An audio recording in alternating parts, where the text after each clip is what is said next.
Entonces la evaluación decía, dada la siguiente figura que representa las características del transistor BJT que tenemos aquí, me pedía primero trazar la recta de carga sobre la figura que era la referencia, considerando una configuración de polarización estabilizada en el emisor para los siguientes datos. Me decía que la resistencia del colector era de 3 kiloohmios, el voltaje de corriente continua aplicado era de 20 voltios, y la resistencia del emisor sea de un 33.33% de la resistencia del colector.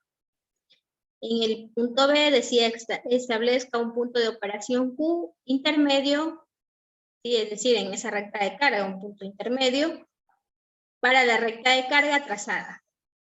Escriba de manera clara los valores de corriente de base, corriente de colector, corriente de colector y voltaje colector emisor obtenido. En el punto C decía encuentre la resistencia de base para el punto de operación establecido, teniendo una ganancia beta de 150. Y finalmente dibuja el circuito de configuración de polarización estabilizado en el emisor que usted acaba de diseñar. Muy bien, vamos a resolver esto.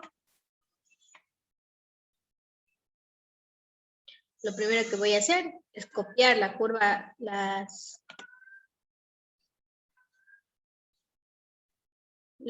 características del BJT que les he compartido,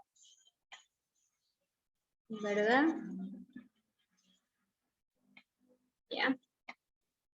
La curva característica del BJT y después lo que me pedían era que era una configuración estabilizada en el emisor, por lo tanto tenía una configuración más o menos así.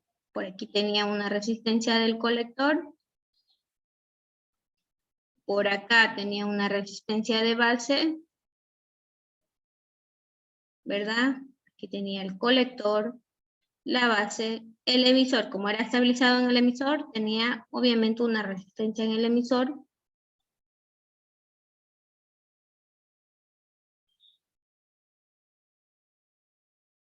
Y por acá me iba a tierra. No pongo los parámetros en AC, simplemente voy a poner los parámetros en DC.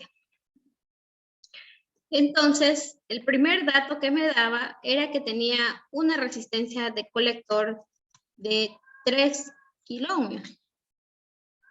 Entonces aquí me decía que tenía 3 kiloohmios.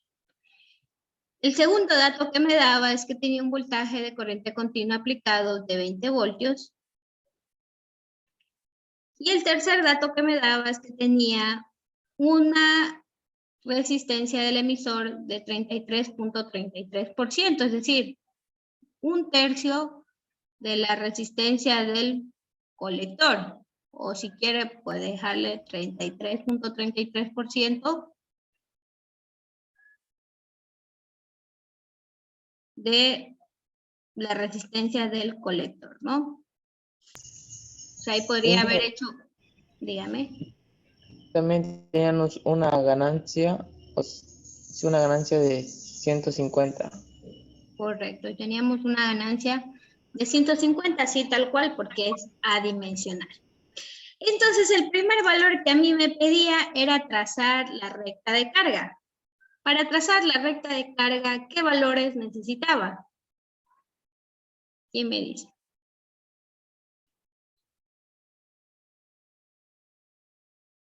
Punto A. Trazar la recta de carga. Sobre esas características, obviamente, por eso decía la figura de referencia, trazar la recta de carga. Para trazar la recta de carga yo necesito dos parámetros. Por un lado, necesito el voltaje de corriente continua aplicado y por el otro lado necesito la corriente de saturación, ¿verdad? Y el voltaje de corriente continua aplicado ya sabía que era 20 voltios y la corriente de saturación, yo sé que es igual a ese voltaje de corriente continua aplicado.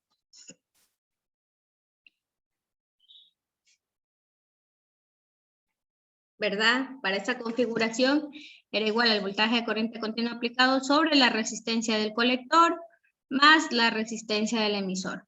¿Conozco todos esos parámetros? Sí, solo me falta determinar esa resistencia del emisor. ¿Quién me dice cuánto es el 33.33% de 3 kiloohmios? Aproximado a un K. ¿Cuánto es, Vivian? Aproximadamente. Aproximada a un K15. 399.9. Muy bien. Entonces, aproximadamente yo aquí, mi dato me está diciendo que es 1 kiloohmio. Entonces, yo le voy a dejar aquí que es 1 kiloohmio. ¿Sí? Muy bien. Entonces, por lo tanto, ya tengo todo para reemplazar. Voltaje de corriente continua aplicado, 20 voltios. Resistencia del colector, 3 kiloohmios. Resistencia del emisor, 1 kiloohmio. Por lo tanto, me queda 20 dividido entre 4 kiloohmios, 20 voltios, ¿verdad? ¿Qué me da 20 para 4? O sea, 5 miliamperios, ¿verdad? 5 miliamperios vendría a ser mi corriente de saturación. Entonces yo vengo y establezco estos dos puntos, ¿verdad? El voltaje de corriente continua era de 20 voltios. Entonces aquí, ¿verdad? Voltaje de corriente continua. Y la corriente de saturación, vemos en qué orden está esta escala, está en el orden de los miliamperios, ¿verdad? Y a mí me salió 5 miliamperios. Por lo tanto, voy a decir aquí, aquí tengo 5 miliamperios, voy a trazar mi recta de carga. Bueno, no me quedo tan bien aquí.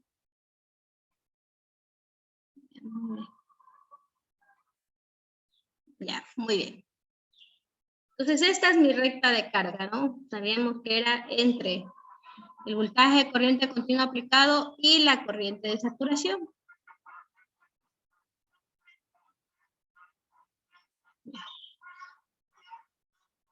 Muy bien.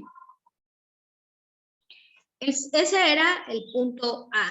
Veamos qué decía el punto B.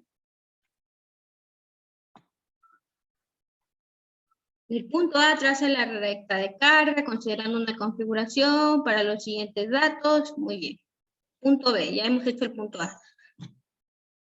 Punto B me dice que establezca un punto de operación intermedio para la recta de carga trazada y que de esa forma delimite de manera clara tres cosas: la corriente de base, la corriente del colector y el voltaje colector emisor. Me voy aquí, la curva que he trazado, y si yo tengo aquí de 0 a 20, pues yo diría que para mí la mitad podría ser por aquí. Podría ser por aquí, pero también un poquito más acá. Ya depende de ustedes, ¿no? Yo, por ejemplo, lo voy a trazar por aquí. Son ambiguos, ¿no? Podría variar. Muy bien. Entonces yo por aquí tengo, o lo podría hacer, podría elegirlo, sí, aquí, justo aquí. Aquí lo voy a elegir. Ya, muy bien. En vez de hacer esas líneas chuecas que tengo ahí, voy a trazar mejor una línea recta.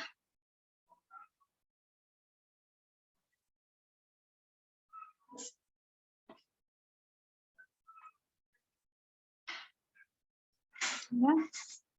Por acá voy a ir con otro punto de aquí a acá.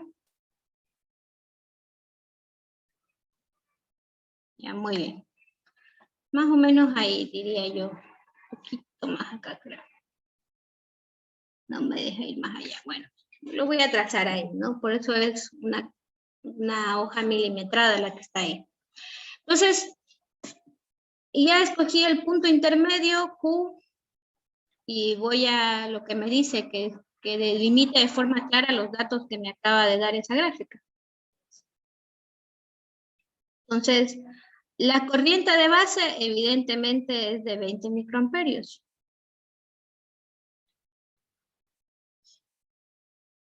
La corriente del colector, yo bien la podría aproximar a 3 miliamperios.